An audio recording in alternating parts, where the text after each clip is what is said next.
অবশেষে সব জল্পনা কল্পনার অবসান। টি-20 বিশ্বকাপ 2026 থেকে আনুষ্ঠানিকভাবে বাদ পড়ল বাংলাদেশ। হ্যাঁ, ঠিকই শুনেছেন, বাংলাদেশের পরিবর্তে বিশ্বকাপে জায়গা করে নিল স্কটল্যান্ড। কিন্তু কেন এমন কঠোর সিদ্ধান্ত নিল আইসিসি, আর বিসিবি কেনই বা নিজেদের সিদ্ধান্তে অটল থাকল? পুরো ঘটনা জানতে এবং স্কটল্যান্ডের নতুন সময়সূচি দেখতে ভিডিওটি শেষ পর্যন্ত দেখুন। আইসিসি শনিবার 24 জানুয়ারি আনুষ্ঠানিকভাবে নিশ্চিত করেছে যে বাংলাদেশ আর আসন্ন টি-20 বিশ্বকাপের অংশ নয়। দীর্ঘদিনের নাটকীয়তা শেষে এই সিদ্ধান্ত এলো।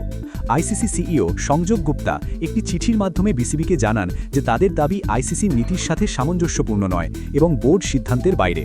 মূলত নিরাপত্তার কারণ দেখিয়ে বিসিবি ভারতে দল পাঠাতে অস্বীকৃতি জানিয়েছিল।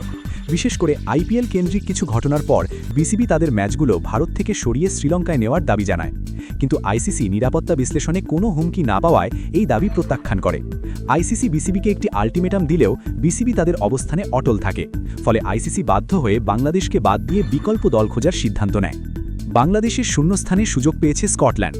ইউরোপীয় কোয়ালিফায়ারে তারা ব্যর্থ হলেও র্যাঙ্কিংয়ে এগিয়ে থাকার সুবাদে তারা এই সুযোগ পেল। এটি হতে যাচ্ছে স্কটল্যান্ডের সপ্তম টি-20 বিশ্বকাপ আসর। এর আগে 2021 সালে তারা সুপার 12তে পৌঁছেছিল।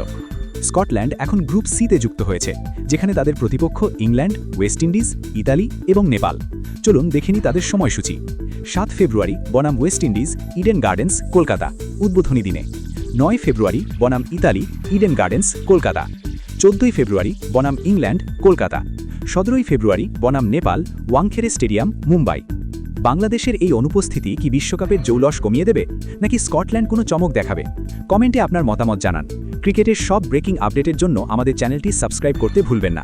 দেখা হবে পরের ভিডিওতে।